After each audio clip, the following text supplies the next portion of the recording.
സംവിധായകൻ തുടങ്ങട്ടെ. അല്ല നിങ്ങളല്ലേ എസ് ഐ പറ. ആരെങ്കിലും ഒന്ന് പറയോ? ഇത് ഞങ്ങളുടെ ഒരു അവർണ്ണനീയമായ ഒരു സീരീസാണ്. മഹേന്ദ്രന്റെ കാൽച്ചുവടുകൾ. അയ്യോ അയ്യോ ഇപ്പൊ പറഞ്ഞ സാധനമൊക്കെ എന്ത് വിവരമുള്ളവരൊന്നും അങ്ങനെ വിചാരിക്കില്ല. നല്ല ബുദ്ധിയുണ്ട് ശ്രീകാന്ത്. നല്ല അതൊക്കെ ശരി തന്നെ. എന്നാ ഒരു കാര്യം പറയട്ടെ, നീ അടിപൊളി ആക്ടറാ. ഇപ്പൊ മിക നമ്മൾ ഈ സിനിമയില് സീരീസ് കൊല്ലിഞ്ഞ് സെൽഫ് മോണിറ്ററിംഗും സെൽഫ് കോൺസ്റ്റന്റും അതെന്തോ സെൽഫ് സെൻസറിങ്. ചിലത് കയറി നമ്മളെ ഈ ചീത്ത വിളി അബ്യൂസ് ചെയ്യുന്ന പോലെയൊക്കെ സംസാരിക്കുമ്പോൾ നമുക്ക് തോന്നും ഇതെന്താണ് ഇങ്ങനെ ഒക്കെ പറയാനുണ്ടെങ്കിൽ നിങ്ങൾ കാര്യം പറയും, കേൾക്കാൻ നമ്മൾ അക്സെപ്റ്റ് ചെയ്യാൻ നമ്മളും തയ്യാറാണ്. ഓക്കെ, നമുക്കും അത് തുടക്കക്കാരാണ്. അപ്പൊ ഡെഫിനറ്റ്ലി നമ്മുടെ ഭാഗത്ത് പ്രശ്നമുണ്ടെന്ന് പുറത്തുനിന്ന് ഒരാൾ പറഞ്ഞു തരുന്നതിന് നമുക്കേ അറിയാം സ്വന്തമായിട്ട്. നമ്മൾ ഇനിയും കുറെ ഡെവലപ്പ് ആവാറുണ്ട്, പഠിക്കാനുണ്ട്, കാര്യങ്ങൾ ഇതിനകത്ത് മനസ്സിലാക്കാനുണ്ട്, നമ്മൾ തന്നെ ചിന്തിക്കുന്നുണ്ട് അതിനെക്കുറിച്ച്. ആത്മാർത്ഥതയോടെ നിറകൂടമായിട്ട് നമ്മൾ ഈ സിനിമ നന്നാവട്ടെ അയാൾ തരുമായിരിക്കും വിചാരിച്ച് നമ്മളിങ്ങനെ ഇരിക്കുമ്പോൾ നമുക്കൊന്നും കിട്ടത്തുമില്ല. ഈ അടി ഉണ്ടാക്കുന്നവർ പോയി പൈസ മേടിച്ചിട്ട് പോയി. അപ്പൊ കുറെ എന്തൊക്കെയോ പാട്ടൊക്കെ പാടി കഴിഞ്ഞ് എനിക്ക് പെട്ടെന്ന് തലയിലൊന്നും വരുന്നില്ല. എല്ലാ പാട്ടും പാടി കഴിയുമ്പോഴത്തേക്കും ഓക്കെ ജനഗണമന പാടി ഉറക്കുന്ന ആദ്യത്തെ അമ്മ താങ്കളായിരിക്കും ഈ ലോകത്ത്. സോണി ലെവൽ 11-ാം തീയതി സ്ട്രീമിംഗ് ആരംഭിക്കുന്ന അജയ് മഹേന്ദ്രൻ സിനിമയുടെ കാസ്റ്റിംഗ് ക്രൂ ആണ് നമ്മൾക്കൊപ്പം. Director Srikanth, Mia and Amit. Welcome guys. ഈ സിനിമയല്ല സീരീസാണ്. ഈ സീരീസിൽ വളരെ സീരിയസ് ആയിട്ട് സൈജു ചേട്ടൻ പറയുന്നുണ്ടെന്ന്, പ്രകടിപ്പിക്കാത്ത സ്നേഹം നിർദ്ധകമാവുന്നു, അങ്ങനെയല്ലേ? വളരെ പോയിറ്റിക് ആയിട്ട് ഈ സിനിമയെ പറ്റി വളരെ പോയിറ്റിക് ആയിട്ട് വളരെ കാൽപ്പനികമായിട്ട് നിങ്ങളോട് ഒന്ന് ബ്രീഫ് ചെയ്യാൻ പറഞ്ഞ ഈ സീരീസിനെ എങ്ങനെയൊക്കെ നിങ്ങൾ ബ്രീഫ് ചെയ്യും? എങ്ങനെയായിരിക്കും ബ്രീഫ് ചെയ്യുക? സംവിധായകൻ തുടങ്ങട്ടെ. അല്ല നിങ്ങളല്ലേ എസ് ഐ പറ. നമ്മള് കോൺസ്റ്റബിൾ അല്ലേ? ഇല്ലല്ലേ, കോൺസ്റ്റബിൾ തന്നിരിക്കുന്നു. കാവ്യാത്മകമായി പറയണോ? കാൽപ്പനികമായിട്ടോ കാൽപ്പനികമായിട്ടോ? ഇത് ഞങ്ങളുടെ ഒരു അവർണ്ണനീയമായ ഒരു സീരീസാണ്. എനിക്ക് ഇത്രേ ഉള്ളൂ. മലയാള ദ്വീപ് ഇത്രയും പറഞ്ഞാൽ പോരാ കേട്ടോ. മഹേന്ദ്രന്റെ കാൽച്ചുവടുകൾ. അയ്യോ അയ്യോ ഇപ്പൊ പറഞ്ഞ സാധനമൊക്കെ എന്ത് പെട്ടെന്നൊരു ആവശ്യത്തിന് കയറി വന്നത് ചിന്തിക്കുക. അല്ല ഞങ്ങൾ രണ്ടും പറഞ്ഞു, ഇനി അമിത് പറയണം. എനിക്കത് എന്താ വാക്കുകൾ നീ എഴുത്തുകാരനല്ലേ, നീ പറ. അതുകൊണ്ട് ആരെങ്കിലും ഒന്ന് പറയോ? പറഞ്ഞ എനിക്ക് ഇങ്ങനത്തെ വാക്കുകൾ മേ ബി ഭയങ്കര റിലേറ്റബിൾ ആയിട്ടുള്ള എല്ലാവർക്കും ലൈഫിലൂടെ പാസ് ചെയ്ത് പോകുന്ന ഒരുപാട് സിറ്റുവേഷൻസ് നമുക്ക് ഭയങ്കര റിലേറ്റബിൾ ആയിരിക്കും ഈ സീരീസ്. അതാണ് എനിക്ക് തോന്നുന്നത്. ഈ സീരീസ് കാണുന്ന സമയത്ത് നമ്മൾ ഈ ഗവൺമെന്റ് ഓഫീസസിൽ യൂഷ്വലി ക്ലീഷേ നടക്കുന്ന കുറെ കാര്യങ്ങൾ നമ്മൾ പല സിനിമകളിലും പോർട്രേ ചെയ്ത് കണ്ടിട്ടുണ്ട്. പക്ഷെ ചിലപ്പോൾ നമുക്കറിയാത്ത കുറെ ഈ പറയുന്ന നല്ല അറിയാപ്പുറങ്ങൾ ഉണ്ടാവുമല്ലോ, അത് ഈ പറയുന്ന നല്ല കാണിച്ചു തരുന്ന ഒരു സീരീസ് കൂടിയാണല്ലോ. ഈ അറിയാപ്പുറങ്ങൾ നിങ്ങളും അറിഞ്ഞു തുടങ്ങിയത് ഈ സിനിമയിലെ ഈ പറഞ്ഞ പോലെ ഡിസ്കഷൻ സമയത്തും എഴുത്തിന്റെ സമയത്തും തന്നെയാണോ? ഇതിന്റെ ഈ സീരീസ് നമ്മൾ 2019 ഇതിന്റെ ഫസ്റ്റ് സ്റ്റേജ് എഴുത്ത് തുടങ്ങിയതാണ്. രാഹുൽ റിജി നായർ ആണ് എഴുതിയിരിക്കുന്നത്. അപ്പം ഇത് എൻ്റെ ഒരു ബേസ് ലൈൻ, ഒരു ത്രെഡ്, രാഹുലിൻ്റെ ലൈഫിലെ ഒരു പേഴ്സണൽ ആയിട്ടുള്ള ഒരു ഇൻസിഡൻറ്റിൽ നിന്നാണ് ഇത് ഉണ്ടാക്കിയിരിക്കുന്നത്. അപ്പോൾ അതിനെ നമുക്കിത് താലൂക്ക് ഓഫീസിൽ പ്ലേസ് ചെയ്യാം എന്നുള്ളത് നമുക്കൊരു രാവിലെ ഒരു ഐഡിയ തോന്നുകയും നമ്മൾ ഡയറക്ഷൻ ടീമിലുള്ള കുറച്ച് പേര് പല പല താലൂക്ക് ഓഫീസുകളിൽ പോയി അടുത്ത റവന്യൂ ഓഫീസേഴ്സിനോട് സംസാരിക്കുകയും അപ്പോഴാണ് നമുക്ക് മനസ്സിലാകുന്നത് ഇത് ഇത്രയും മനുഷ്യർ ഡെയിലി വന്ന് ജോലി ചെയ്യുന്ന 24 hours പോലീസ് സ്റ്റേഷൻ പോലെ തന്നെ 24 മണിക്കൂറും വർക്ക് ചെയ്യുന്ന ഒരു 24 hours അടക്കില്ല, താലൂക്ക് ഓഫീസ് അടക്കില്ല. 24 hours വർക്ക് ചെയ്യുന്ന ഒരു സ്ഥാപനമാണ്, ഗവൺമെൻറ് സ്ഥാപനമാണ്. അതുപോലെ തന്നെ ഡെയിലി എത്രയോ ആൾക്കാർ വന്നും പോവും അവരുടെ കാര്യങ്ങൾ നടത്തിയെടുക്കുന്ന ഒരു സ്ഥലമാണ്. അപ്പം അത്രയും കഥകൾ അവിടെ നടക്കുന്നുണ്ട്, അത്രയും ജീവിതങ്ങൾ അവിടെ മാറുന്നുണ്ട്. അപ്പം രാജേഷ് വളരെ ക്രിയേറ്റീവായി നമ്മളെല്ലാവരും കൂടെ ഒരു ഡിസ്കഷനിൽ അവർ പറയുകയായിരുന്നു, അവർക്ക് മനസ്സിലായി ഇതിനൊരു വലിയ സ്കോപ്പ് ഉണ്ട്, പൊട്ടൻഷ്യൽ ഉണ്ട്, ലെറ്റ്സ് ഡു ഇറ്റ് എന്ന് പറയുകയായിരുന്നു. എടുത്ത് പറയേണ്ട ആള് നമ്മളൊക്കെ മിസ് ചെയ്യുന്ന ആള് ഈ പറയുന്ന പോലെ മഹേന്ദ്രൻ സാറാണ്. ഈ സിനിമ കമ്മിറ്റ് ചെയ്തപ്പോൾ തന്നെയാണ് ഈ വില്ലേജ് ഓഫീസർമാരൊക്കെ ഈ പറഞ്ഞ കയ്യിൽ നിന്ന് കാശ് മുടക്കി കറണ്ട് കാശൊക്കെ അടയ്ക്കുന്നുണ്ട് എന്ന് പറഞ്ഞ കാര്യം ഈ സിനിമ ചെയ്യുന്നപ്പോഴല്ലേ അറിഞ്ഞത്? ആക്ച്വലി അതെ, ഇതിന്റെ അതേ മീൻസ് ഇതിന്റെ പുറകെ നടക്കുന്നത്, അതായത് ഒരു പേപ്പറിന് വേണ്ടിയിട്ട് നടക്കുക, എല്ലാ കാര്യത്തിനും നമ്മൾ ആദ്യമേ ഒരു വെള്ള പേപ്പറിൽ അപേക്ഷ കൊടുക്കണം. ആ അപേക്ഷയായിട്ട് പോകുമ്പോഴത്തേക്കും ഒരു സർട്ടിഫിക്കറ്റിന്റെ ആവശ്യമുണ്ടെന്ന്, വീണ്ടും വീട്ടിൽ പോകുന്നു, നമ്മൾ ആ സർട്ടിഫിക്കറ്റ് എടുത്തുകൊണ്ട് വരുമ്പോഴത്തേക്ക് ഈ സർട്ടിഫിക്കറ്റ് മാത്രം പോരാ, മറ്റേ ഇതിന് മുമ്പത്തെ ആ ഒരു മുന്നാധാരം വേണം, അത് വേണം. അപ്പൊ അതൊക്കെ ആയിട്ട് വരുമ്പോഴത്തേക്ക് ഇത് മാത്രം പോരാ, നിങ്ങളുടെ മറ്റേ പ്രോപ്പർട്ടിയുടെ കരമടച്ച രസീതും കൂടെ ഉണ്ടെങ്കിലേ നമുക്ക് ഇത് അറ്റാച്ച് ചെയ്യാൻ പറ്റുള്ളൂ. ഉടനെ പോവാണ്, അപ്പൊ നോക്കുമ്പോഴായിരിക്കും കരമടച്ചിട്ടില്ല. ഓക്കെ, അപ്പൊ ഇനി കരമടയ്ക്കാനും പോയാൽ ആ റെസിപ്റ്റ് കിട്ടും. ഇങ്ങനെ കുറെ അങ്ങോട്ടും ഇങ്ങോട്ടും നടക്കുന്ന സിറ്റുവേഷൻസ് ഒക്കെ എല്ലാവർക്കും വന്നിട്ടുണ്ടാവും. ഞാൻ എൻ്റെ വീട്ടിൽ എൻ്റെ ഫാദറായിരുന്നു ഈ പരിപാടികളൊക്കെ ചെയ്തുകൊണ്ടിരുന്നത്. അത് കഴിഞ്ഞ് പപ്പ മരിച്ചു കഴിഞ്ഞപ്പോഴത്തേക്കും പിന്നെ മമ്മിയുടെ കൂടെ ഞാനും പോയിട്ടുണ്ട്. ഈ പറയുന്ന പോലെ കരമടയ്ക്കുക, പിന്നെ ഈ പറയുന്ന പോലെ എന്തൊക്കെയോ കാര്യങ്ങൾ, അവകാശം മാറുക, അങ്ങനത്തെ എന്തൊക്കെയോ കാര്യങ്ങൾ, അങ്ങനത്തെ എന്തൊക്കെയോ കാര്യങ്ങൾക്ക് മമ്മി പോയിട്ട് ഇപ്പൊ അക്ഷയ സെന്ററിൽ പോയി. അതായത് ഇപ്പം നമുക്ക് എന്തെങ്കിലും ഒരു കരം അടയ്ക്കണം, ഒരു 100-140 രൂപയായിരിക്കും. പക്ഷെ അത് പൈസ ആയിട്ട് അവിടെ മേടിക്കില്ലല്ലോ, ഗൂഗിൾ പേ അങ്ങനെ പറ്റുള്ളൂ. ആ സൈറ്റിൽ കയറി അങ്ങനെ അടച്ചു ചെല്ലാൻ അങ്ങനത്തെ ഒരു പ്രോസസ്സാണ്. എന്റെ മമ്മിക്കൊന്നും ഗൂഗിൾ പേയോ അങ്ങനത്തെ ഒരു അടയ്ക്കുന്ന ഒരു ഫെസിലിറ്റി എന്റെ മമ്മി അതൊന്നും ചെയ്യാറില്ല. മമ്മിക്ക് പൈസ ഉള്ള ഹാൻഡ്ലിംഗ് ആണ്. അപ്പോ പൈസ അവര് കൈ മേടിക്കില്ല. 100 രൂപയാണെങ്കിൽ പോലും അങ്ങനെ ഒരു പരിപാടി ഇല്ല. എല്ലാം സുതാര്യമായിരിക്കണം എന്നുള്ളൊരു ഇത് വെച്ചിട്ട് പൈസ പരിപാടി ഒന്നുമില്ല. അപ്പൊ ഈ പറഞ്ഞ പോലെ മമ്മിയുടെ കൂടെ ഞാനും പോയി, ഞാൻ അതൊക്കെ അപ്പൊ അങ്ങനെ ഞാനും പോയിട്ടുണ്ട്. അപ്പോ ഒരു പ്രാവശ്യമെങ്കിലും ഇങ്ങനത്തെ എന്തെങ്കിലും ഒരു നൂലാമാല പെടാത്ത ഒരാളും കാണത്തില്ല. എന്റെ അടുത്ത ചോദ്യം ഇതായിരുന്നു, അതായത് ഇതുപോലെ ഗവൺമെന്റ് ഓഫീസിൽ പോയിട്ട് ഇതുപോലെ പ്രശ്നമായിട്ടുള്ള അല്ലെങ്കിൽ എന്തെങ്കിലും മോശം അനുഭവം. പിന്നെ പ്രശ്നമായില്ലെങ്കിൽ പോലും അവിടെ ചെന്ന് കയറിയിട്ട് ഇതിപ്പോ ആരോടാ ചോദിക്കേണ്ടത്, ഇത് ഫസ്റ്റ് കൺഫ്യൂഷൻ, ഏത് ടേബിളിൽ പോണത്, ആരോട് ചോദിക്കണം. ഒരു ഓഫീസിലും ആരും വെറുതെ ഇരിക്കുന്നില്ല. എല്ലാവരും ടേബിളിന് മുമ്പിൽ 5 പേര് നിപ്പുണ്ടാവും. നമ്മള് 6ാമത്തവനായിരിക്കും. അപ്പോഴത്തേക്കും ആരും വെറുതെ ഇരിക്കുന്നില്ല. നമ്മൾ കണ്ടുകൊണ്ടിരിക്കുകയാണ്. എല്ലാ ഓഫീസേഴ്സും നമ്മൾ അവരവിടെ ഓഫീസിലുള്ള അത്രയും സമയം നിർത്താതെ ജോലി ചെയ്യുന്ന നമ്മൾ കാണുന്നുണ്ട്. അപ്പം അങ്ങനത്തെ ഒരു അനുഭവമാണ്. ശ്രദ്ധിച്ചിട്ടുണ്ടോ എന്ന് എനിക്കറിയില്ല, എല്ലാ സർക്കാർ ഓഫീസുകൾക്കും പോയി കഴിഞ്ഞാൽ എല്ലാവർക്കും ഒരേ വികാരമായിരിക്കും അല്ലേ? എല്ലാവർക്കും ഓരോ വികാരവും ഓരോ വളരെ അണ്ടർസ്റ്റാൻഡബിൾ ആണ്. കാരണം അവര് ഡെയിലി ഇങ്ങനെ കണ്ടുകൊണ്ടിരിക്കുകയാണ്. സിനിമയുടെ ഒരു ഹൈലൈറ്റ് ഇതാ, അതായത് അവരുടെ ഒരു പുറം കൂടെ നമ്മൾ കാണിക്കുന്നുണ്ട്. വാഴയ്ക്ക് ശേഷമാണോ അല്ലെങ്കിൽ വാഴയ്ക്ക് മുൻപാണോ മഹേന്ദ്രൻ? വാഴയ്ക്ക് മുമ്പാണോ? ലാസ്റ്റ് ഇയർ മിഡിലാണ് ചെയ്യുന്നത്. ഓ, അപ്പൊ ഗുരുവായൂരമ്പലയുടെയും ലാസ്റ്റ് ഇയർ മിഡിൽ തന്നെയാണ്. ഗുരുവായൂരമ്പലയുടെയിൽ ചെയ്തതിന് ശേഷമാണ് ഞാൻ ദൈവേന്ദ്രബന്ധം ചെയ്യുന്നത്. ഓ, എങ്ങനെ ഈ സുഹാസിനിയെ പോലൊരു നടി, ഈ പറഞ്ഞ നമ്മളൊരു ലെജൻഡറി ആക്ട്രസിനെ പോലെ നമ്മൾ നോക്കി കാണുന്ന ഒരു ആക്ട്രസിന് ഇതിലേക്ക് ഇന്നാവുന്നത് എങ്ങനെയാ? നമുക്ക് ഇതാക്കുന്നത് പാർവതിയാണോ? അതെ. ഓക്കെ. ആ ഡിസിഷൻ ഭയങ്കര ക്രിട്ടിക്കൽ ആയിരിക്കണം. ഇതുവരെ എന്റെ അറിവ് ശരിയാണെന്നുണ്ടെങ്കിൽ സുഹാസിനിക്ക് ഡബ് ചെയ്ത് പോകുന്നത് ഭാഗ്യലക്ഷ്മി ചേച്ചി ആണെന്ന് തോന്നുന്നു. എന്താ ഈ സിനിമയിൽ ഫസ്റ്റ് ചോദ്യത്തിന്റെ ഉത്തരം പറയാം. ഈ കഥയുടെ ഒരു ഫ്ലോയില് നമുക്ക് ഇങ്ങനെ സുഹാസിനി മാം ചെയ്ത ക്യാരക്ടർ വരുന്ന പൊസിഷനിൽ ശരിക്കും അവിടെ സ്ട്രോങ് ഒരു വുമൺ ഇമേജ് ഉള്ള ഒരു ആർട്ടിസ്റ്റ് നമുക്ക് വേണമായിരുന്നു. അപ്പൊ നമ്മള് പല ഓപ്ഷൻസും ആലോചിച്ചു. ഒരു സഹിച്ചേട്ടൻ ഒരു ഡെപ്യൂട്ടി തഹസിൽദാർ, സുഹാസിനി മാം ഒരു തഹസിൽദാരാണ്. അപ്പം ഇവർ തമ്മിലുള്ള പല ഐഡിയോളജി ഡിഫറൻസുകളും നമ്മൾ കഥയിൽ കാണിക്കുന്നുണ്ട്.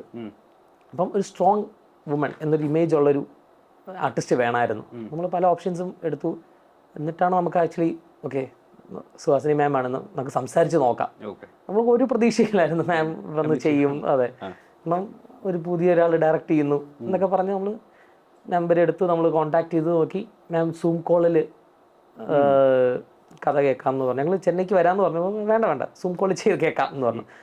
കഥയുടെ ഒരു 20 മിനിറ്റിൽ കഥ രാഹുലേട്ടനാണ് നറേറ്റ് ചെയ്തത്. രാഹുലേട്ടൻ നറേറ്റ് ചെയ്ത് കഴിഞ്ഞപ്പം തന്നെ മാമിൻ്റെ ഫസ്റ്റ് റിയാക്ഷൻ, ഇങ്ങനെ ഒരു സാധനം മലയാളത്തിൽ വന്നിട്ട് കുറച്ച് നാളായല്ലേ, നമ്മൾ പണ്ടൊക്കെ ഇങ്ങനത്തെ സിനിമകൾ കണ്ടിട്ടുണ്ട്, പക്ഷെ ഇപ്പം അങ്ങനെ സിനിമകൾ വരുന്നില്ല അല്ലേ, നമുക്കിത് ചെയ്യാം, എനിക്ക് ഇൻട്രസ്റ്റിംഗ് ആണ്, എനിക്ക് ഇൻട്രസ്റ്റഡ് ആണെന്നൊക്കെ പറഞ്ഞു. അപ്പോൾ അങ്ങനെ പിന്നെ മാമിൻ്റെ സീൻസൊക്കെ നമ്മൾ അയച്ചു കൊടുക്കുകയായിരുന്നു, നമ്മൾ ട്രാൻസ്ലേറ്റ് ചെയ്തിട്ട് അയച്ചു കൊടുക്കുകയായിരുന്നു.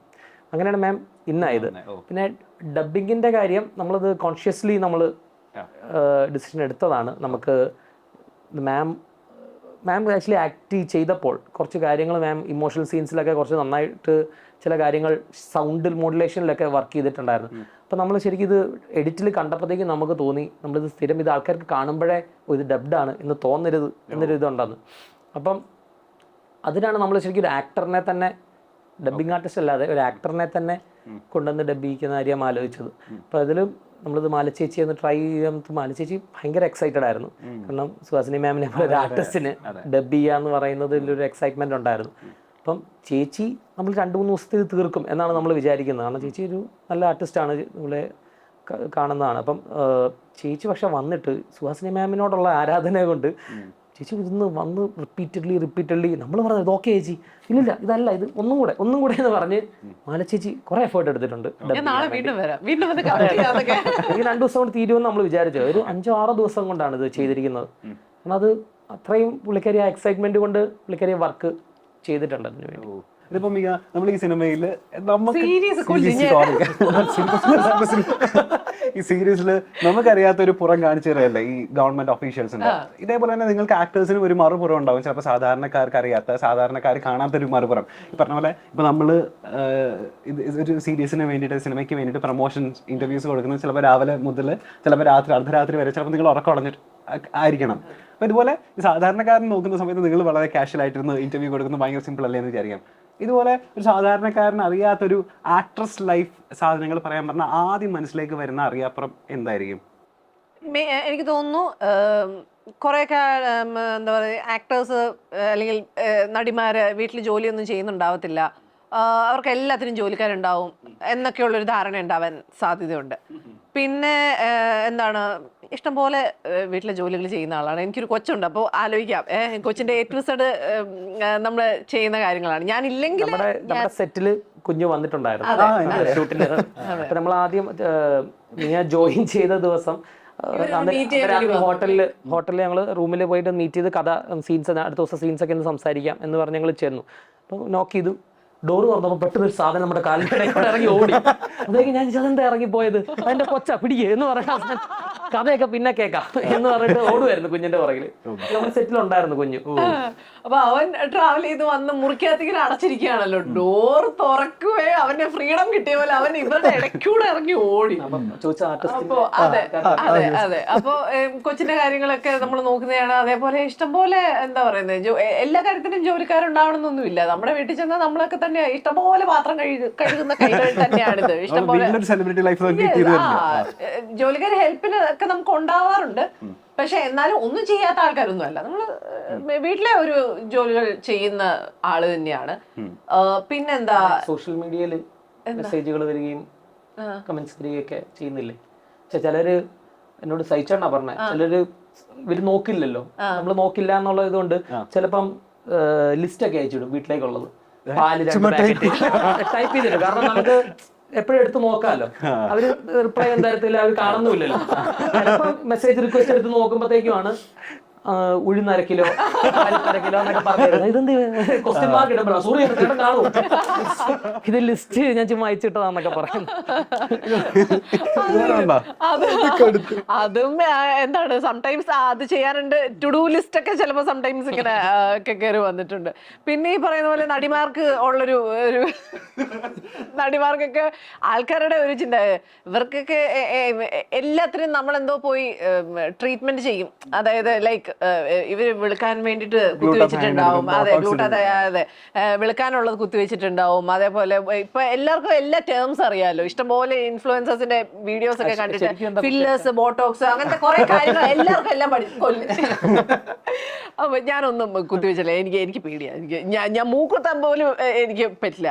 അപ്പൊ അത് കാരണം ഞാൻ ആ വക പരിപാടികൾ, ഇത് തന്നെ ഈ കാത് കുത്തിയത് തന്നെ നമുക്ക് ഓർമ്മയില്ലാത്ത പ്രായത്തിൽ, നമുക്ക് ബോധമില്ലാത്ത പ്രായത്തിൽ നമുക്ക് കുത്തി തന്നത് കൊണ്ട് നമ്മൾ ഈ കമ്മലൊക്കെ ഇട്ടുകൊണ്ട് നടക്കുന്നു. അല്ലെങ്കിൽ ബോധത്തോടെ ഞാൻ പോകത്തില്ല, ഇതൊന്നും കുത്താൻ വേണ്ടി പോകത്തില്ല. അപ്പോൾ എല്ലാത്തിനും ഈ പറയുന്ന പോലെ ബോട്ടോക്സ്, ഫില്ലേഴ്സ് കാര്യങ്ങളൊക്കെ ഇവരൊക്കെ അതൊക്കെ ചെയ്തിട്ടായിരിക്കും. പെട്ടെന്ന് അങ്ങനെ ഒരു ചിന്തിക്കാനൊരു ചെയ്യുന്നവരുണ്ടാവാം. പക്ഷെ എല്ലാവരെയും അവരൊക്കെ ചെയ്തിട്ടുണ്ടാവും എന്ന് ഈസിലി അങ്ങ് ജഡ്ജ് ചെയ്യുന്നൊരു സ്വഭാവമൊക്കെ ഉണ്ട്. അങ്ങനെ ഞാനങ്ങനെയല്ല. അപ്പൊ അങ്ങനെ കുറെ ധാരണ പിശകുകൾ എനിക്കും ഉണ്ടായിരുന്നു. അത് മാറിയില്ലേ? ഇപ്പോ ഇവിടെ ഒരു ട്രെൻഡ് ഉണ്ടല്ലോ മലയാള സിനിമയിൽ, അതായത് ഒന്ന് വിവാഹം കഴിഞ്ഞു കഴിഞ്ഞാൽ ചിലപ്പോൾ ഒരു നായികയുടെ കരിയർ, നായകനെ അത് ബാധിക്കില്ല, പക്ഷെ നായികയുടെ കരിയറിനെ അത് ചിലപ്പോൾ ബാധിച്ചേക്കാം. അവർ ചിലപ്പോൾ സിനിമ വിട്ടു പോവാം, സിനിമ അവിടെ ഉപേക്ഷിച്ച് കരിയർ ഉപേക്ഷിച്ച് പോവാം, അല്ലെങ്കിൽ പിന്നെ വന്നു കഴിഞ്ഞാൽ ചിലപ്പോൾ ക്യാരക്ടർ റോൾസിലേക്ക് മാത്രം ഒതുങ്ങി നിൽക്കാം, അല്ലെങ്കിൽ അമ്മ റോളിലേക്ക് മാത്രം ഒതുങ്ങി നിൽക്കാം. താങ്കൾ അതിലൊരു എക്സെപ്ഷൻ ആണ്. അത് ബോളിവുഡിലും ഹോളിവുഡിലും ഒക്കെ ഈ നായികമാർ അവരുടെ 30s-ലും 40s-ലും ഒക്കെ നായികാസ്ഥാനം അലങ്കരിക്കുമ്പോഴും ഇവിടെ മലയാള സിനിമയിൽ അതങ്ങനെ അത്ര ആക്റ്റീവായി നമ്മൾ കണ്ടല്ലോ. അതിൽ എക്സെപ്ഷൻസ് ഉണ്ട്, ഈ പറഞ്ഞ മഞ്ജു വാര്യർ, ഭാവന, തൃഷ, അങ്ങനെ എക്സെപ്ഷൻസ് ഉണ്ട്. പക്ഷെ നമ്മൾ പൊതുവെ മമത മോഹൻദാസ് ഇപ്പൊ ഒടുവിൽ ദിയ ജോർജും എന്തുകൊണ്ടായിരിക്കും അങ്ങനെ ഒരു തൃഷ മാരീഡ് അല്ല അല്ല, പക്ഷെ ഉണ്ട് അങ്ങനെ ഒരു ട്രെൻഡ് ഉണ്ട് ഇവിടെ. അങ്ങനെ ഒരു കൾച്ചറിന് പിന്നിലുള്ള കാര്യം ഇവിടെ അതെന്താന്നുള്ളത് കാര്യം പറഞ്ഞാൽ എനിക്ക് മനസ്സിലായിട്ടില്ല. എന്റെ അനുഭവം വെച്ച് പറയുകയാണെങ്കിൽ ഞാൻ ഇതിനകത്ത് തന്നെ ഈ സിനിമയിൽ തന്നെ സിനിമാ മേഖലയിൽ തന്നെ അഭിനയിച്ച് കണ്ടിന്യൂ ചെയ്യും എന്നുള്ളൊരു ഐഡിയ വെച്ച് തന്നെയാണ് ഞാൻ കല്യാണം കഴിക്കുന്നത്. അപ്പം ഞാൻ ഓൾറെഡി 2 സിനിമകൾ കമ്മിറ്റ് ചെയ്ത് വെച്ചോണ്ടാണ് ഞാൻ കല്യാണം കഴിക്കുന്നത്. പക്ഷെ ആ സമയത്ത് കോവിഡും കാര്യങ്ങളും ഒക്കെ ആയിരുന്നു. ഓൾസോ എന്താ അപ്പം എൻ്റെ പ്ലാനിങ് എന്താണെന്ന് വെച്ചാൽ ഞാൻ ഓൾറെഡി കമ്മിറ്റഡ് ആണ്, ഈ സിനിമ കമ്മിറ്റ് ചെയ്തിട്ടുണ്ട്. കല്യാണം കഴിഞ്ഞിട്ട് ഒരു 2-3-4 മാസം കഴിയുമ്പോഴത്തേക്കും ഞാൻ ആ സിനിമകൾ ഓണാവും. അങ്ങനത്തെ ഒരു രീതിയിലാണ് ഞാൻ കല്യാണം കഴിക്കുന്നത്. പക്ഷെ ആ സമയത്ത് കോവിഡ് എല്ലാം കൂടെ ആയിട്ട് ഇരിക്കുകയായിരുന്നു. അപ്പം മൊത്തത്തിൽ എല്ലാം കൂടെ അങ്ങ് സ്റ്റക്കായി. അത് മാത്രമല്ല എൻ്റെ പ്രഗ്നൻസി കാരണം ആ ഒരു സമയത്ത് പ്രഗ്നൻ്റ് ആവുകയും കൂടെ ചെയ്തു. അപ്പോൾ ആ സമയത്ത് എനിക്ക് ആ ഷൂട്ടിങ് കാര്യങ്ങളായിട്ട് മുന്നോട്ട് പോകാൻ പറ്റത്തില്ല. അപ്പം ഞാൻ അഡ്വാൻസ് തിരിച്ചു കൊടുത്ത് ഞാൻ അതിൽ നിന്ന് മാറുകയാണ് ചെയ്തത്. അപ്പോഴും നമ്മുടെ ഒരു വിചാരം ഓക്കെ കൊച്ചായി കഴിയുമ്പോൾ അപ്പം ഒരു ഉപകാരം എന്ന് തന്നെ ഞാൻ പറയാം. കാരണം എല്ലാവരും ലോക്ക്ഡൗൺ ആയിട്ട് വീട്ടിൽ ജോലിയൊന്നും ഇല്ലാതെ അടച്ചിരിക്കുന്ന സമയത്ത് തന്നെയാണ് എൻ്റെ പ്രഗ്നൻസിയും ആ ഡെലിവറി കാര്യങ്ങളെല്ലാം ആ ഫ്ലോയിൽ എല്ലാവരും അടച്ചിരിക്കുന്ന സമയത്ത് ഞാനും എൻ്റെ പ്രഗ്നൻസി കാര്യങ്ങൾ ഡെലിവറി ഒക്കെ ആയിട്ട് ആ ഫ്ലോയില് ഞാനും റെസ്റ്റ് എടുത്തു. ഒന്നും അറിഞ്ഞില്ല, അതാണ് ഞാൻ പറഞ്ഞത്. ലക്കിലി അത് അങ്ങനെ എനിക്ക് സംഭവിച്ചു പോയി. അപ്പോൾ എല്ലാവരും കോവിഡും കാര്യങ്ങളും കഴിഞ്ഞ് ബാക്ക് ടു വർക്ക് എന്നുള്ള സ്റ്റേജിലേക്ക് വന്നപ്പം എൻ്റെയും ഡെലിവറി ഒക്കെ കഴിഞ്ഞ് ഞാനും ഫ്രീ ആയി എന്ന് പറയാം. പക്ഷേ ആളുകൾക്കൊരു ഐഡിയ ഉണ്ടല്ലോ, കുറച്ച് ആൾക്കാർ അതായത് നമ്മുടെ പ്രൊഡക്ഷൻ കൺട്രോളേഴ്സ് പോലത്തെ ഏത് ആർട്ടിസ്റ്റ് വർക്ക് ചെയ്യണം ഇങ്ങനെ അങ്ങനത്തെ ഒരു പൊസിഷനുള്ള ആൾക്കാരാണല്ലോ ഈ പ്രൊഡക്ഷൻ കൺട്രോളേഴ്സ് എന്നൊക്കെ പറയുന്നവരാണെങ്കിൽ പോലും. അങ്ങനെ ഒരു 2-3 പേര്, ഒരാൾ ചോദിച്ചു ഇങ്ങനെ നീ ഇനി സിനിമ ചെയ്യുന്നുണ്ടോ കുഞ്ഞൊക്കെ ആയതുകൊണ്ട്, ഓക്കെ അപ്പം അടുത്ത ആള് ഇത് കണ്ടിന്യൂ ചെയ്യുന്നുണ്ടോ, ഇനി അഭിനയിക്കുന്നുണ്ടോ, ഇനി എന്താ പരിപാടി എന്നൊക്കെ. അടുത്ത 3-മത്തെ ആളും കൂടെ ഈ ഒരു ചോദ്യം വന്നു കഴിഞ്ഞപ്പോഴത്തേക്കാണ് എനിക്കതൊരു തലയ്ക്കടി കിട്ടിയ പോലെ ഒരു ഷോക്കിംഗ് ഒരു കാര്യമായിട്ട് തോന്നിയത്.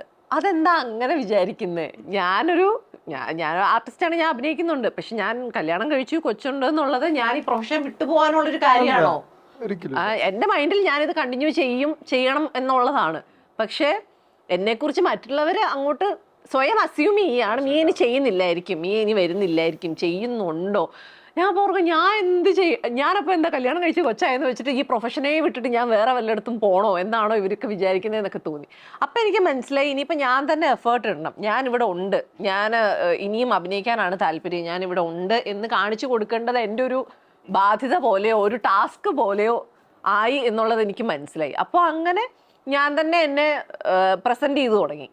ഇങ്ങനെ കാണിച്ചു തരികയെ ഓപ്ഷനുള്ളൂ, അല്ലാതെ എല്ലാവരുടെ അടുത്ത് ഞാൻ ഇനിയും അഭിനയിക്കും കേട്ടോ, നമ്മളിങ്ങനെ ഓരോരുത്തരുടെ അടുത്ത് പറഞ്ഞുകൊണ്ട് നടക്കാൻ പറ്റുമോ? അപ്പൊ നമുക്ക് കാണിച്ചു കൊടുക്കുക, വർക്ക് ചെയ്ത് കാണിച്ചു കൊടുക്കുക എന്നുള്ളതേ നമുക്ക് പിന്നെ ഓപ്ഷനുള്ളൂ. അപ്പോൾ പണ്ട് അതായത് കല്യാണത്തിന് മുമ്പ് ഞാൻ അങ്ങനെ ഒരു എഫേർട്ട് ഇട്ടിട്ടില്ല. ഞാനിവിടെ ഉണ്ട് എന്ന് കാണിക്കാൻ വേണ്ടിയിട്ട് ഞാൻ എഫേർട്ട് ഇടേണ്ടി വന്നിട്ടില്ല. എനിക്ക് വരുന്ന വർക്ക് ഞാൻ എടുക്കുന്നു, ചെയ്യുന്നു, അത്രേ കരുതിയിട്ടുള്ളൂ. പക്ഷെ ആഫ്റ്റർ എൻ്റെ കൊച്ചുണ്ടായി കഴിഞ്ഞിട്ട് കല്യാണം കൊച്ച് അതിനുശേഷം എനിക്കതൊരു എഫേർട്ടായിട്ട് ചെയ്യേണ്ടി വന്നു, ഞാനിവിടെ ഉണ്ട് എന്ന് കാണിക്കാൻ വേണ്ടിയിട്ട്. അപ്പൊ എന്താ റൈറ്റ് ടൈമില് വന്നു എന്ന് പറയാം. ഈ ജയ് മഹീന്ദ്രനൊക്കെ എന്താ ഞാൻ എഫേർട്ട് ഇട്ട എന്താ അറിയില്ല, സംതിങ് എന്താണ് അത് വർക്കായി ജയ് മഹീന്ദ്രൻ എൻ്റെ അടുത്തേക്ക് വന്നു. ജയ് മഹേന്ദ്രന്റെ കാര്യം മാറ്റി നിർത്തിയാലോ, ഈ കല്യാണത്തിന് ശേഷം വരുന്ന ഓഫേഴ്സിൽ അത് റിഫ്ലക്ട് ചെയ്യാറുണ്ട്. അതായത് നായികയായിട്ട് ചെയ്തുകൊണ്ടിരുന്ന ആൾ പിന്നീട് വരുന്ന ഓഫേഴ്സിൽ ഈ പറയുന്ന പോലെ ഈ പറയുന്ന സഹനടി എന്നുള്ളൊരു ഓഫർ. ഞാൻ പക്ഷെ കല്യാണത്തിന് മുമ്പും ഈ സപ്പോർട്ടിംഗ് റോൾസ് ഞാൻ ക്യാരക്ടർ റോൾസ് ഞാൻ കല്യാണത്തിന് മുമ്പും ചെയ്തിട്ടുണ്ട്. ഈ പറയുന്ന പോലെ കല്യാണത്തിന് ശേഷവും ഞാൻ പ്രണയവിലാസം ഒക്കെ സപ്പോർട്ടിംഗ് റോളായിരുന്നു. തലവനില് ഞാൻ ചെയ്തിട്ടുണ്ടായിരുന്നു.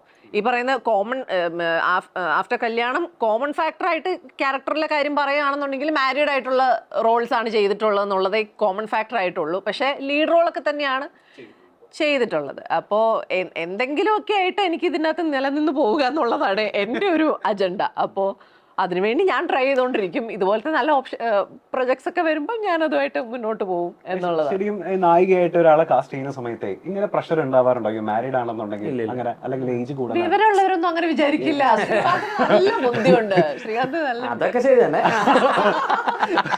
എന്നാ ഒരു കാര്യം പറയട്ടെ, നീ അടിപൊളി ആക്ടറാ. ഇങ്ങനെ പ്രശ്നമൊന്നും ഉണ്ടാവില്ല. നമ്മൾ ആലോചിക്കുന്നില്ല.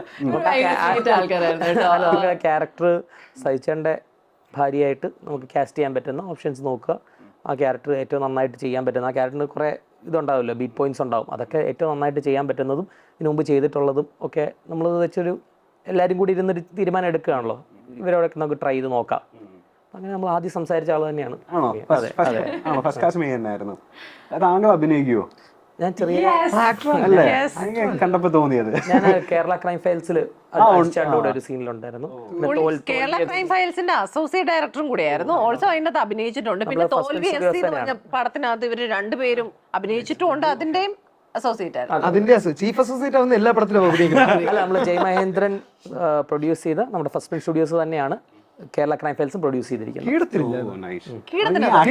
നമുക്ക് കാണാം താങ്കളല്ലേ ആക്ടറായിട്ടും വരും കാലങ്ങളിൽ ചിലപ്പോൾ കാണാൻ പറ്റും. ശ്രമിക്കുന്നുണ്ട്. അടിപൊളി. എനിക്ക് തോന്നുന്നു താങ്കൾക്ക് അതിൽ കുറച്ചുകൂടെ ഷൈൻ ചെയ്യാൻ പറ്റും തോന്നുന്നു. താങ്കളുടെ ഒരു ഇപ്പൊ 50 മിനിറ്റ് കൊണ്ട് ഇമേജ് ഉണ്ടാക്കാൻ നിങ്ങൾ 1/2 മണിക്കൂറായി ട്രൈ ചെയ്യും. ഈ നായികമാരുടെ ട്രെൻഡ് പറയുന്ന പോലെ തന്നെ, അതായത് ഒരു സിനിമയിൽ നമ്മൾക്ക് അതിലെ പെർഫോമൻസ് കാണുന്ന സമയത്ത് നമുക്ക് അവരെ പ്രശംസിക്കാനും വിമർശിക്കാനും നമുക്ക് ഒരു ആസ് എൻ ഓഡിയൻസ് അധികാരമാണ്. പക്ഷെ ഈ പറഞ്ഞ ഒരു വിമർശിക്കുന്ന സമയത്ത് അതിനൊരു സെൽഫ് മോണിറ്ററിങ് വേണം, അല്ലെങ്കിൽ ഒരു സെൽഫ് സെൻസറിങ് വേണം എന്നുള്ളത് ഫീൽ ചെയ്യുന്നുണ്ടോ? ഇപ്പൊ ഞാൻ പറയുന്ന കോൺസെപ്റ്റ് മനസ്സിലായിട്ടുണ്ടോ? മനസ്സിലുണ്ട്. സെൽഫ് മോണിറ്ററിംഗും സെൽഫ് കോൺസ്റ്റന്റും അതെന്തോ സെൽഫ് സെൻസറിങ്. അഭിപ്രായങ്ങൾ പറയാം 100%. അത് ഇഷ്ടപ്പെട്ടാലും ഇഷ്ടപ്പെട്ടില്ലെങ്കിലും എങ്ങനെയാണെങ്കിലും പറയാം. പക്ഷെ ഈ പറയുന്ന പോലെ ചിലത് കയറി നമ്മളെ ഈ ചീത്ത വിളി അബ്യൂസ് ചെയ്യുന്ന പോലെയൊക്കെ സംസാരിക്കുമ്പോൾ നമുക്ക് തോന്നും ഇതെന്താണ് ഇങ്ങനെ. നിങ്ങൾക്ക് പറയാനുണ്ടെങ്കിൽ നിങ്ങൾ കാര്യം പറയും, കേൾക്കാൻ നമ്മൾ അക്സെപ്റ്റ് ചെയ്യാൻ നമ്മളും തയ്യാറാണ്. ഓക്കെ, നമുക്കും അത് മനസ്സിലാക്കാനും ഉൾക്കൊള്ളാനും അടുത്ത പരിപാടി വരുമ്പോഴത്തേക്ക് അതിനനുസരിച്ച് മുന്നോട്ട് പോകാനും നമ്മളും ആഗ്രഹിക്കുന്നുണ്ട്. അപ്പൊ അതിലോട്ട് കൊണ്ടുവന്നാൽ കുറച്ചുകൂടെ നല്ലതായിരിക്കാം. കുറച്ചുകൂടെ ഡയറക്റ്റ്ലി നിങ്ങൾക്ക് പറയാനുള്ള കാര്യങ്ങൾ പറയും. അല്ലാതെ വന്നിട്ട് നീ എന്താടാ ഇതേ, നീ എന്തുകൊണ്ട് ഇതില്ല, അത് കറക്റ്റ് വഴിയാണെന്ന് എനിക്ക് തോന്നുന്നില്ല. അതുകൊണ്ട് പ്രത്യേകിച്ച് കാര്യമില്ല. മേ ബി കുറച്ച് ലൈക്ക് കിട്ടുമായിരിക്കും. അല്ലാതെ എനിക്ക് അതിൻ്റെ അകത്ത് വേറൊരു ഇതുണ്ട്. പറയേണ്ട കാര്യങ്ങൾ പറയുന്നത് നല്ലതായിരിക്കും. കുറച്ച് ഈ പറയുന്ന സെൽഫ് സെൻസറിങ് ചിലപ്പോൾ നല്ലതായിരിക്കും. പരിഗണിച്ച, അതായത് നമ്മളൊരു സഹജീവി, സപ്പോസ് ഒരു കൊച്ച് ഒരു പടം വരച്ചോണ്ട് വരികയാണ്. ആൻഡ് ഇത് ഞാൻ വരച്ച പടം എങ്ങനെ ഉണ്ടെന്ന് ചോദിച്ചു കഴിഞ്ഞാൽ പിക്കാസോയുടെ പടത്തിന്റെ 7 അയലത്ത് എത്തിയില്ല, അങ്ങനെയാണോ നമ്മൾ പറയുന്നത്? അല്ല, അതൊരു കൊച്ചല്ലേ, അത് പഠിച്ചു വരുന്നതല്ലേ ഉള്ളു, കുഞ്ഞല്ലേ. അപ്പൊ മോളെ നല്ലതായിരുന്നു. ഈ മുഖം നോക്കി എങ്ങനെ പറയാൻ? ഹെൽത്തി ആയിട്ട് ക്രിട്ടിസൈസ് ചെയ്യാന്നുള്ളത് ഒന്ന് കൺസിഡറേറ്റ് ആവണം എന്നുള്ളത് എനിക്ക് തോന്നിയിട്ടുണ്ട്. ഇപ്പോ നമ്മളൊന്ന് അവരെ ഹേർട്ട് ആവണ്ടല്ലോ, അവരോട് ഇത് ചെയ്ത് ശരിയായില്ല എന്ന് ഒക്ടോബർ 11 ശേഷം അങ്ങനെ സംസാരിക്കാം. കേരളത്തിൽ നിയമമാക്കണം എന്നാണ്. ഭാഷ ഒന്ന് നന്നാക്കി ഒന്ന് പറയുക, ഒന്ന് കൺസിഡറേറ്റ് ആയാൽ മതി. അതും ഒരു മനുഷ്യജീവിയാണ് എന്നുള്ളൊരു ചെറിയൊരു പരിഗണന കൊടുത്താൽ മതി. ഈ സോഷ്യൽ മീഡിയയിൽ ഇത്തരം മനഃപൂർവ്വമായിട്ടുള്ള ഡീഗ്രേഡിങ് സത്യമായിട്ടും നിങ്ങളുള്ള ആക്ടറിന്റെ ആത്മവിശ്വാസത്തെ കെടുത്തി കളഞ്ഞിട്ടുണ്ടോ? ഇല്ല, അങ്ങനെയൊന്നുമില്ല. ഞാൻ അത്രയ്ക്ക് മറ്റേ ഭയങ്കരമായിട്ട് അഭിനയിച്ച് മലമറിക്കുന്ന ആളൊന്നുമല്ല. നമ്മളും തുടക്കക്കാരാണ്. അപ്പൊ ഡെഫിനറ്റ്ലി നമ്മുടെ ഭാഗത്ത് പ്രശ്നം ഉണ്ടെന്ന് പുറത്തുനിന്ന് ഒരാൾ പറഞ്ഞു തരുന്നതിന് നമുക്കേ അറിയാം സ്വന്തമായിട്ട്. നമ്മൾ ഇനിയും കുറെ ഡെവലപ്പ് ആവാനുണ്ട്, പഠിക്കാനുണ്ട്, കാര്യങ്ങൾ ഇതിനകത്ത് മനസ്സിലാക്കാനുണ്ട്, നമ്മൾ തന്നെ ചിന്തിക്കുന്നുണ്ട് അതിനെക്കുറിച്ച്. അപ്പൊ ഈ പറയുന്ന പോലെ ഈ ചോദ്യം പോയി എൻ്റെ ഇടയിൽ. ആത്മവിശ്വാസത്തിന് കഴിയില്ല, അങ്ങനെയൊന്നുമില്ല. നമ്മൾ ഈ പറയുന്ന ഹെൽത്തി ആയിട്ട് എടുത്താൽ മതി. ഈ പറയുന്നത് നല്ലത് പറയുമ്പോൾ നമ്മൾ സന്തോഷം വരുന്നില്ലേ നമുക്ക്? ഒരുപാട് ആൾക്കാർ നല്ലത് പറയുമ്പോൾ നമുക്ക് സന്തോഷം വരുന്നില്ല. അതുപോലെ കുറച്ച് ആൾക്കാർക്ക് അത് വർക്കായില്ലെന്ന് പറയുമ്പോൾ നമ്മൾ അത് അക്സെപ്റ്റ് ചെയ്യുക. ഓക്കെ, ഇനി അടുത്ത വർക്ക് വരുമ്പോഴത്തേക്ക് അവരെയും കൂടെ നമ്മൾ ഹാപ്പി ആക്കാൻ നോക്കണം എന്നാണ് ഞാൻ ചിന്തിക്കുന്നത്. അത് വേറെ അല്ലാതെ നമ്മളല്ലാതെ ഒരു രീതിയിലും അത് തളർത്തണമെന്ന്. കഴിഞ്ഞ ദിവസം ഞാൻ സുരഭിയുടെ ഒരു ഇന്റർവ്യൂവിൽ ഇങ്ങനെ കണ്ടിരുന്നു. അതുപോലെ തന്നെ വിൻസിങ് ഇതിനു മുൻപ് പ്രതികരിച്ചിട്ടുണ്ടെന്ന് തോന്നുന്നു. അതായത് ഞാൻ പറയുന്നത് ഇപ്പോഴത്തെ ഈ ഹേമ കമ്മിറ്റി ഒക്കെ മാറ്റി നിർത്താം, ഇവിടുത്തെ നടക്കുന്ന കോൺട്രവേഴ്സീസ് ഒക്കെ മാറ്റി നിർത്താം. അതിനപ്പുറത്തേക്ക് ഒരു നായകന് ചിലപ്പോൾ അയാൾ ഡിമാൻഡ് ചെയ്യുന്ന പേ ചിലപ്പോൾ കിട്ടുമായിരിക്കും. പക്ഷെ നായിക ഈ പറയുന്ന പോലെ നായക ഒരു പേ പറയും, അതിൻ്റെ ഹാഫ് എമൗണ്ട് ആയിരിക്കും കിട്ടുക. ആ ഹാഫ് എമൗണ്ട് ഈ പറയുന്ന പോലെ നമ്മൾ കുറേയധികം ബാർഗെയിൻ ചെയ്യണം, ചോദിച്ചു നടക്കണം. അതുപോലെ അത് കിട്ടാൻ ഇപ്പം നമ്മൾ ചോദിച്ചു കഴിഞ്ഞാൽ അതൊരു വലിയൊരു വലിയൊരു മഹാകാര്യമായിട്ട് ഇവർ പോർട്രേ ചെയ്യുകയും ചെയ്യും. ഇങ്ങനെയുള്ള ഈ നായികമാർ ഫേസ് ചെയ്യുന്ന കുറച്ച് കാര്യങ്ങൾ ഇപ്പോൾ സുരഭി അതുപോലെ തന്നെ വിൻസയൊക്കെ മുന്നോട്ട് വെച്ചപ്പോൾ നമ്മൾ അപ്പോഴാണ് ഇങ്ങനെ നായികമാർക്കും ഈ പറഞ്ഞ കഷ്ടപ്പാടുണ്ടല്ലോ എന്ന് അറിയുന്നത്. ഈ പേയുടെ കാര്യത്തിലും ഇതുപോലെ തന്നെ കാരവാൻ ഡിമാൻഡ് ചെയ്യുന്ന സമയത്തൊക്കെ ഇത്തരം പ്രശ്നങ്ങൾ അഭിമുഖീകരിക്കേണ്ടി വന്നിട്ടുണ്ടോ കരിയറിൽ മിയക്ക് ഒരു നായിക എന്ന നിലയിൽ? എനിക്ക് ഇഷ്ടം പോലെ ശമ്പളം കിട്ടാൻ ബാക്കി ഉണ്ട്, ഇപ്പോഴും ഉണ്ട്.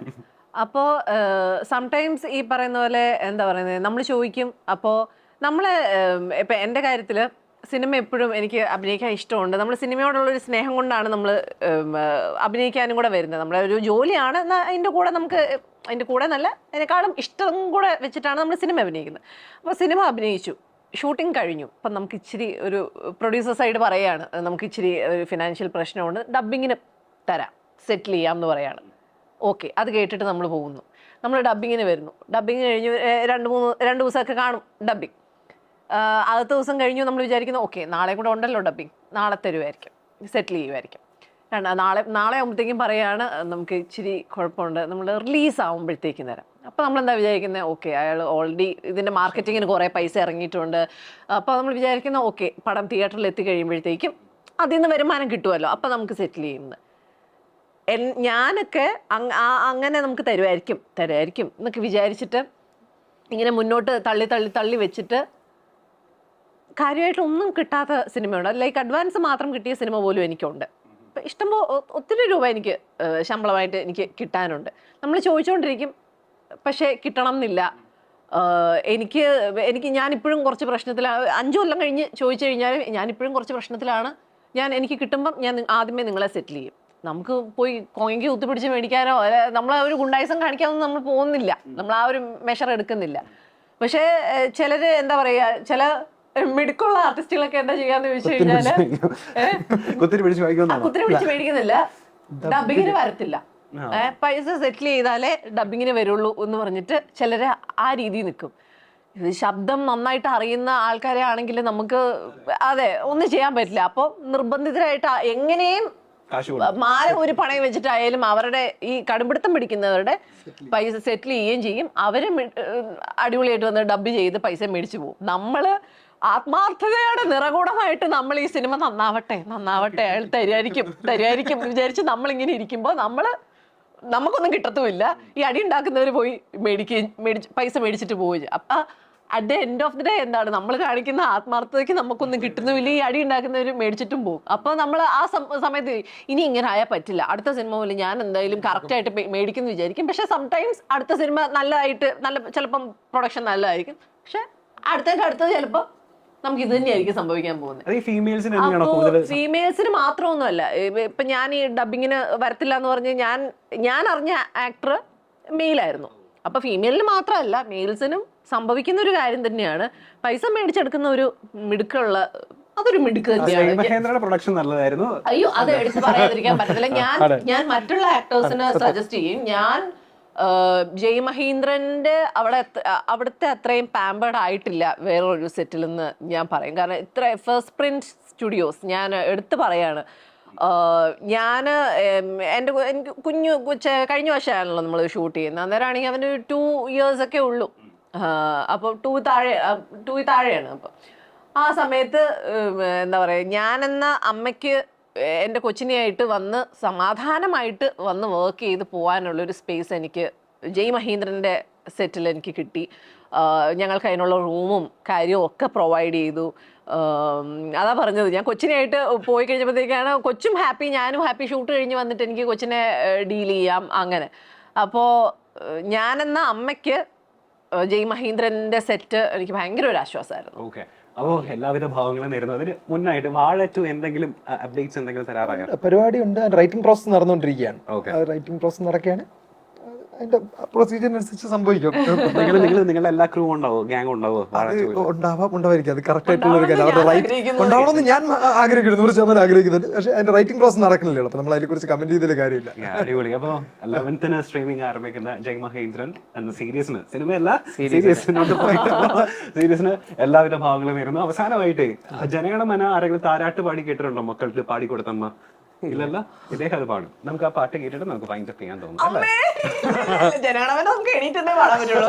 ദിനേടനെ മറ്റേ അയാളെ പാടി ഉറക്കിയിട്ടില്ലേ പണ്ട്, ഒരു പാട്ട് കിട്ടാതെ അല്ലേ? ഇങ്ങനെ എപ്പോഴും ഞാൻ കേട്ടിട്ടുണ്ട്. ഇഷ്ടപോലെ കാരണം പാട്ട് സ്റ്റോക്ക് തീർന്നപ്പോഴത്തേക്ക് ഞാൻ സ്കൂളിലെ ഈശ്വര പ്രാർത്ഥന പാടി, അതേപോലെ എനിക്ക് അറിയാവുന്ന ഈശോ പാട്ട് കാര്യങ്ങളൊക്കെ പാടി. കുറെ എന്തൊക്കെയോ പാട്ടൊക്കെ പാടി കഴിഞ്ഞ് എനിക്ക് പെട്ടെന്ന് തലയിലൊന്നും വരുന്നില്ല. എല്ലാ പാട്ടും പാടി കഴിയുമ്പോഴത്തേക്കും ഓക്കെ ജനഗണമന ജനഗണമന പാടി ഉറക്കുന്ന ആദ്യത്തെ അമ്മ താങ്കളായിരിക്കും ഈ ലോകത്ത്. എല്ലാവരും ആശംസകളും പറഞ്ഞ പോലെ പേടിക്കൊന്നും വേണ്ട. താങ്കൾ എക്സ്പെക്ട് ചെയ്ത രീതിയിൽ തന്നെയുള്ള ഒരു വിജയം, വലിയൊരു വിജയമായിട്ട് ജയമഹേന്ദ്രൻ മാറട്ടെ. എല്ലാവരും ആശംസകളും. Thank you so much. Thank you.